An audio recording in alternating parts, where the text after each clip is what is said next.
नमस्कार। मैं प्रभात कुमार बिश्नोई, प्रवक्ता अर्थशास्त्र, राजकीय inter college Deori, economics study point पर अपने सभी छात्र और छात्राओं तथा अपने व्यूअर्स का हार्दिक अभिनंदन करता हूं। आइए शुरू करते हैं नया टॉपिक, अर्थशास्त्र की प्रकृति एवं स्वभाव। शुरू करते हैं अर्थशास्त्र की प्रकृति अथवा स्वभाव। इससे पूर्व जो वीडियो हमने आपके लिए प्रेषित किया है, उस वीडियो में हमने अर्थशास्त्र का क्षेत्र बताया और अर्थशास्त्र के क्षेत्र में हमने जो है आपको बताया कि हम इसमें अर्थशास्त्र की विषय वस्तु का अध्ययन करते हैं अथवा विषय सामग्री। हमने ये बताया कि इसमें हम अर्थशास्त्र की प्रकृति का अध्ययन करते हैं, अर्थात अर्थशास्त्र विज्ञान है अथवा कला है। इसमें हमने बताया अर्थशास्त्र की कौन कौन सी सीमाएं हैं, अर्थात हम किन बातों का अर्थशास्त्र में अध्ययन करते हैं, किन बातों का अध्ययन नहीं, अर्थात अर्थशास्त्र की सीमाएं। और चौथे नंबर पे हमने आपको बताया इसमें कि अर्थशास्त्र का अन्य शास्त्रों के साथ क्या संबंध है। तो क्षेत्र में हमने ये सारी बातें, चूंकि जब क्षेत्र शब्द का प्रयोग करते हैं कि अर्थशास्त्र के क्षेत्र की व्याख्या कीजिए, तो ये क्वेश्चन बहुत ही लॉन्ग हो जाता है, जिसमें अर्थशास्त्र की विषय वस्तु अर्थात उपभोग, उत्पादन, विनिमय, वितरण, राजस्व, ये पांचों। इसके अलावा अर्थशास्त्र की प्रकृति अर्थात अर्थशास्त्र विज्ञान है अथवा कला है अथवा दोनों है। उसके बाद अर्थशास्त्र की सीमाएं कि किन बातों का, तो बस इतना लंबा क्वेश्चन हो जाता है। फिर अर्थशास्त्र का अन्य शास्त्रों के साथ संबंध। अब अन्य शास्त्रों में सामाजिक विज्ञान भी है और प्राकृतिक विज्ञान भी है, जैसे जीव विज्ञान, भौतिक विज्ञान, रसायन विज्ञान इत्यादि। तो सारे ही विज्ञानों के साथ संबंध तो बड़ा लंबा क्वेश्चन हो जाता है। इसलिए उस वीडियो में हम अर्थशास्त्र की प्रकृति पर कोई विशेष ज्यादा आपको नहीं समझा पाए थे। आइए शुरू करते हैं अर्थशास्त्र की प्रकृति अथवा स्वभाव। ये जो हमारा टॉपिक है आज का। सबसे पहले बात यह है ना कि विज्ञान है या नहीं है। अगर इस बात को जानना है तो हमें इस बात पर विचार करना होगा कि अर्थशास्त्र विज्ञान है अथवा नहीं है। यदि है तो किस प्रकार का विज्ञान है, आदर्श विज्ञान है या वास्तविक विज्ञान है, ठीक है ना। और उसके बाद हमें यह भी बताना होगा कि क्या अर्थशास्त्र कला है। तो आइए देखिए, मनुष्य के ज्ञान को हम दो भागों में डिवाइड करते हैं। सब मनुष्य के समस्त ज्ञान को दो भागों में बांटते हैं। ज्ञान यानी नॉलेज को दो भागों में बांटते हैं। एक होता है विज्ञान, दूसरा होता है कला, साइंस एंड आर्ट, ठीक है। तो ये विज्ञान को हम दो भागों में बांटेंगे। एक हुआ आदर्श विज्ञान, जिसको हम कहते हैं नॉर्मेटिव साइंस, और इसके अलावा वास्तविक विज्ञान, जिसको हम कहते हैं पॉजिटिव साइंस। तो नॉर्मेटिव साइंस में जो आते हैं, आपका अर्थशास्त्र भी आता है, आपका नागरिक शास्त्र, राजनीति शास्त्र, भूगोल, समाज शास्त्र, नीति शास्त्र, दर्शन शास्त्र इत्यादि जितने भी सामाजिक विषय हैं, वो सब के सब नॉर्मेटिव साइंस में आते हैं। जबकि यानी वास्तविक विज्ञान है, तो वास्तविक विज्ञान के अंतर्गत भौतिक शास्त्र यानी physics, chemistry, biology, math, statics, है ना। इसके अलावा चिकित्सा विज्ञान, सांख्यिकी विज्ञान, ये सब जो है वास्तविक विज्ञान की श्रेणी में आते हैं और इसमें अर्थशास्त्र भी आता है। तो यहां हम आपको पहले बताया कि आदर्श विज्ञान क्या होता है, ठीक है। आदर्श विज्ञान और वास्तविक विज्ञान। वास्तविक विज्ञान जो है वो क्या है, प्रश्न का उत्तर देता है।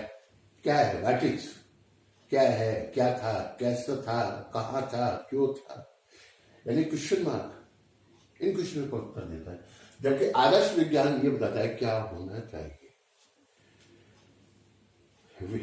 अगर हम ये बता रहे हैं कि अर्थशास्त्र दो प्रकार का विज्ञान होता है, आदर्श विज्ञान और वास्तविक विज्ञान, है ना। विज्ञान दो प्रकार का होता है।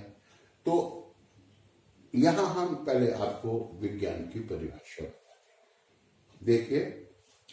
हम विज्ञान को दो अर्थों में परिभाषित कर सकते हैं। एक संकीर्ण अर्थ में विज्ञान की परिभाषा और दूसरा व्यापक अर्थ में विज्ञान की परिभाषा। नैरो सेंस ठीक है। संकीर्ण अर्थ में जो विज्ञान की परिभाषा दी गई है उसमें क्रिया और कारण के पारस्परिक संबंधों के आधार पर परिणाम की विवेचना करने वाला शास्त्र विज्ञान कहलाता है। परिभाषा यहाँ लिखा हुआ है मैंने, क्रिया और कारण के पारस्परिक संबंध के आधार पर परिणाम की विवेचना या व्याख्या करने वाला शास्त्र ज्ञान या जो भी विज्ञान कहलाता है। ठीक है, ज्ञानी विज्ञान। ठीक है, यानी इसके अनुसार संकीर्ण अर्थ में अगर हम विज्ञान की परिभाषा कर रहे हैं तो हम आपको बताएं कि एक होता है क्रिया, दूसरा होता है कारण और तीसरा होता है परिणाम।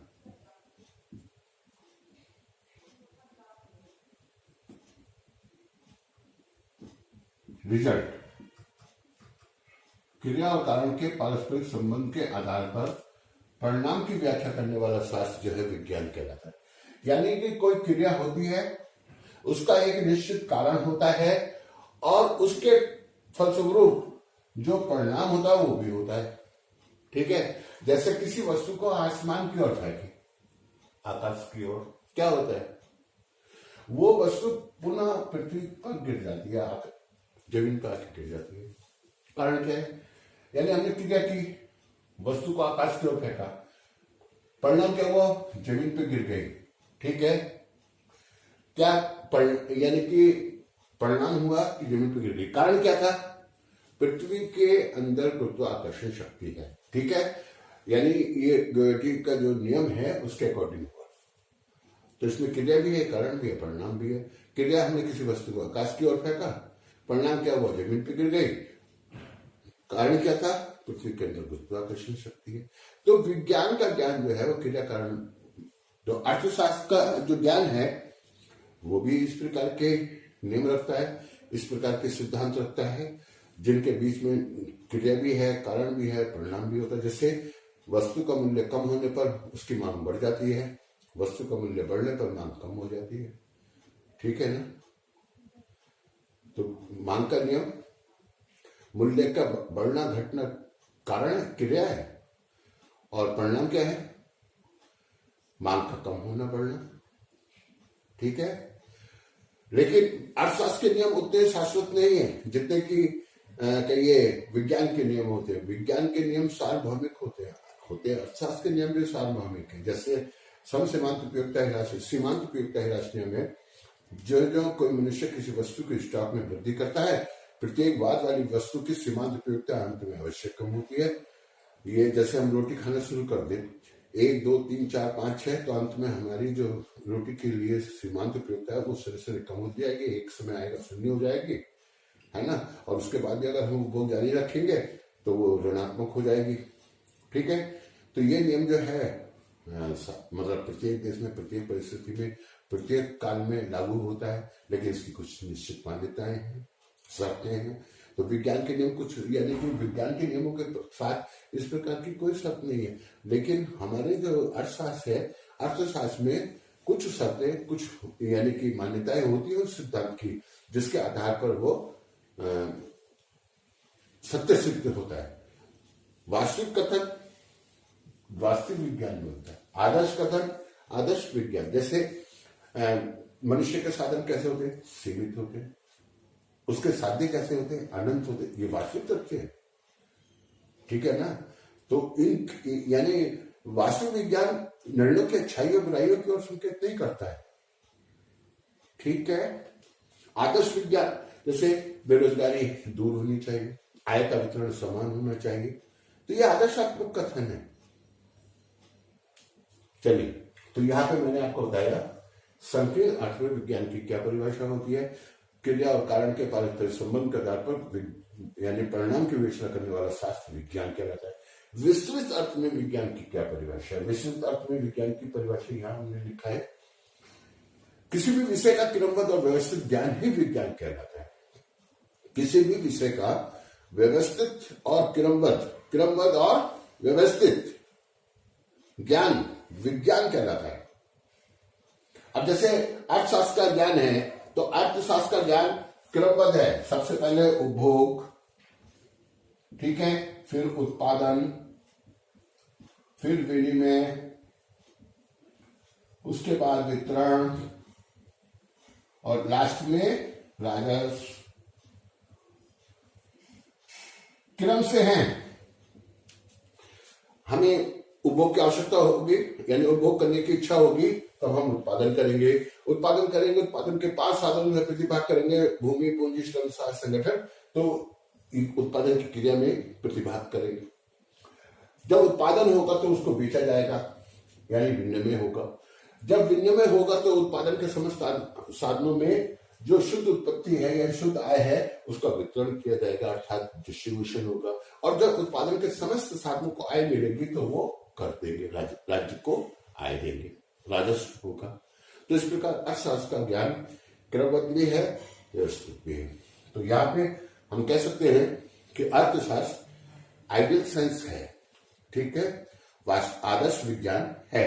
और मार्शल ने और प्रोफेसर पिंगू ने तथा अन्य बहुत सारे महत्वपूर्ण अर्थशास्त्रियों ने अर्थशास्त्र के आदर्शात्मक पक्ष को बहुत प्रभावी ढंग से उठाया है। रॉबिन्स अर्थशास्त्र को विशुद्ध विज्ञान मानता है। अर्थशास्त्र यानी रॉबिन्स कहते हैं कि अर्थशास्त्र का लक्ष्य क्रिया, कारण और परिणाम इनकी विवेचना करना है। वह तटस्थ उद्देश्यों के प्रति तटस्थ रहता है और कल्याण से तो उसका कुछ भी लेना देना नहीं। लेकिन रॉबिन्स ने क्या कहा, पिंगू ने क्या कहा? रॉबिन्स ने जो कहा वो तो कहा, लेकिन पिंगू ने क्या कहा? पिंगू ने कहा कि अर्थशास्त्र का उद्देश्य मस्तिष्क संबंधी खेलना नहीं है, अपितु उसका महत्व इस बात में निहित है कि यह व्यवहार का दास और नीति शास्त्र का स्वामी है। तो यहाँ पे प्रोफेसर पिंगू ने अर्थशास्त्र को आदर्शात्मक विज्ञान बताया।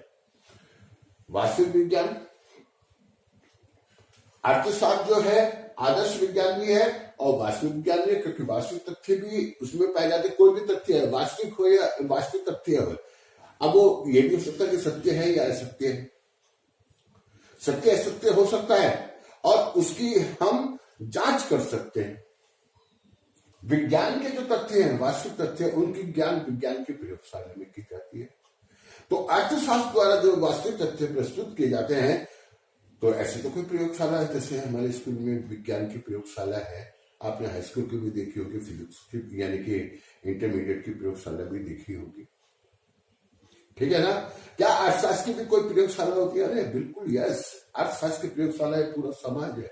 आप पैसे लेके जाते हो बाजार में सामान खरीदते हो, तो उस समय आप बिल्कुल प्रैक्टिकल कर रहे होते हैं, ठीक है। अर्थव्यवस्था में यदि मुद्रा की मात्रा को दुगना कर दिया जाए तो सामान्य मूल्य स्तर दुगना, यानी कि मुद्रा की मात्रा को दुगना कर दिया जाए तो सामान्य मूल्य स्तर दुगना हो जाएगा और आधा कर दिया जाए तो आधा हो जाएगा।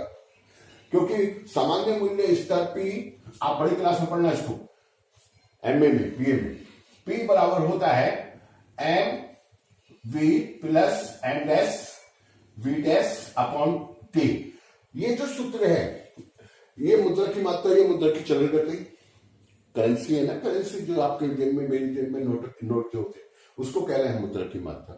एक 10 का नोट 5 हाथों में गुजर गया, 1 2 3 4 5 हाथों में गुजर गया तो 50 रुपए के बराबर। ये जो है उसकी चलन गति है।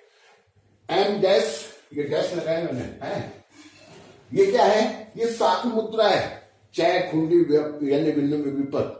और उसकी एक चेक जो है ना, जैसे हमने किसी को दिया, वो दूसरे को देता, वो तीसरे को देता, वो चौथे को, क्योंकि उसका 2 महीने का टाइम है, पहले 3 महीने का, तब 2 महीने का टाइम है।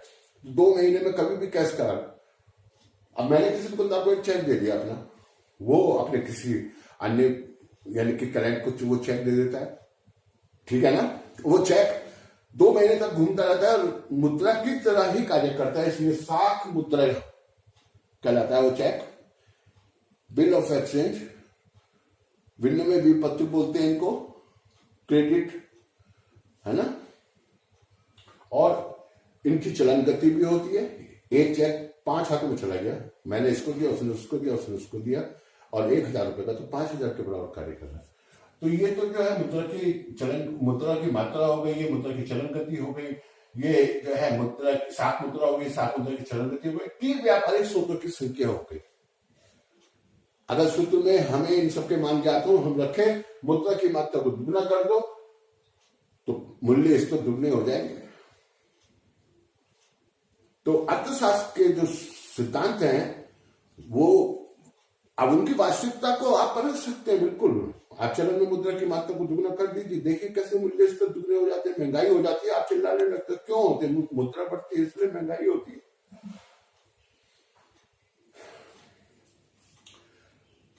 अर्थशास्त्र वास्तविक विज्ञान में भी आता है और आदर्श विज्ञान में भी आता है।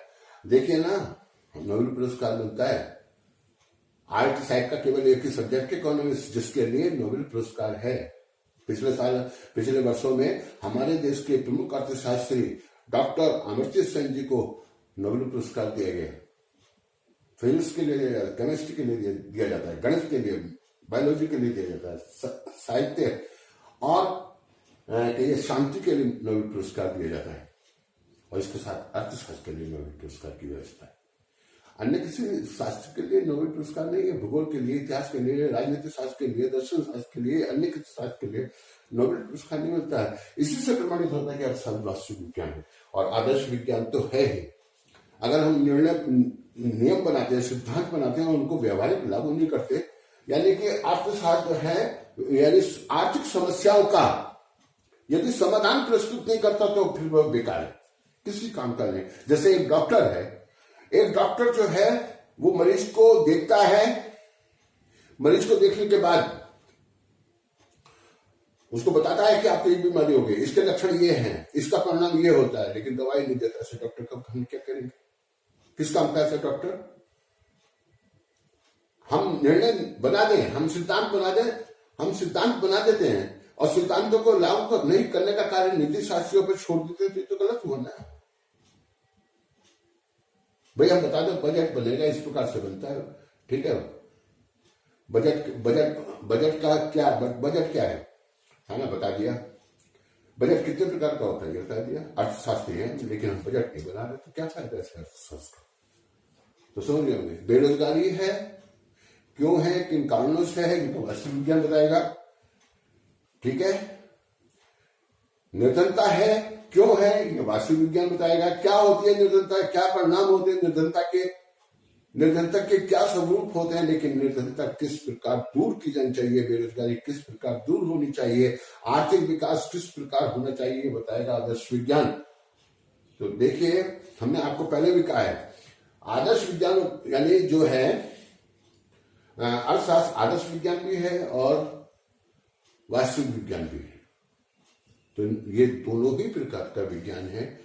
देखिए ना, यहाँ पे जो विज्ञान की जो प्रयोगशाला होती है, विज्ञान जिस पे रिसर्च करता है, जिन तथ्यों पर खोज करता है, वो निर्जीव है। और यहाँ अर्थशास्त्र पर अगर हम रिसर्च करेंगे तो हम जीवित व्यक्ति हैं, हम पे वो प्रैक्टिकल होना है। अंतर है। साथ ही विज्ञान के नियम अटल होते हैं, अर्थशास्त्र के इतने नहीं। अर्थशास्त्र के नियम बिल्कुल शाश्वत नहीं होते, शाश्वत सत्य होते हैं विज्ञान के नियम। दो तो कितने होते? 4 गणित के होते, और सामान्य में कहते हैं 1-11। चलिए आगे बढ़ते हैं। तो क्या अर्थशास्त्र कला भी है? कला क्या होती है? कला की क्या डिफिनेशन है? कला आर्थिक यानी कि व्यवहार, कहिए कि समस्याओं के समाधान हेतु व्यवहारिक मार्ग प्रस्तुत करती है। दूसरे शब्दों में अगर हम कहें तो हम ये कह सकते हैं कि किसी भी कार्य को सुंदरता के साथ करना ही कला है। किसी भी कार्य को सुंदरता के साथ करना ही कला कहलाता है। अब देखिए ना, आप भी बजट आपका भी आय होती है, आप भी अपनी आय को व्यय करते हैं, हम भी व्यय करते हैं, सभी लोग व्यय करते हैं। लेकिन यदि अर्थशास्त्र के सिद्धांतों के आधार पर हम अपनी आय को ढंग के साथ व्यय करें तो हमें अधिकतम संतुष्टि प्राप्त हो सकती है। ऐसा कौन सा सिद्धांत है? समसीमांत उपयोगिता सिद्धांत। समसीमांत उपयोगिता हिराश नियम के आधार पर किए जाने वाले व्यय से उपभोक्ता को अधिकतम संतुष्टि मिलती है। तो अर्थशास्त्र जो है केवल इतना ही नहीं, जैसे निर्धनता है, आय कम है, बेरोजगारी है, उत्पादन कम है, तो क्या किया जाए? आर्थिक विकास कैसे किया जाए? नियोजन के द्वारा नियोजन लागू किया जाए। तो व्यवहारिक मार्ग भी अर्थशास्त्र सुझाता है और इसीलिए अर्थशास्त्र कला भी है। तो साथियों, आज का ये टॉपिक जिसमें हमने आपको बताया, अर्थशास्त्र की प्रकृति के बारे में समझाया, अर्थशास्त्र विज्ञान भी है और कला भी है, ये वास्तविक विज्ञान भी है, ये आदर्श विज्ञान भी है, ये दोनों प्रकार का विज्ञान है और साथ ही कला है। तो आप इसको अच्छे करके समझ गए होंगे। ठीक है, आगे और देखते हैं। नमस्कार।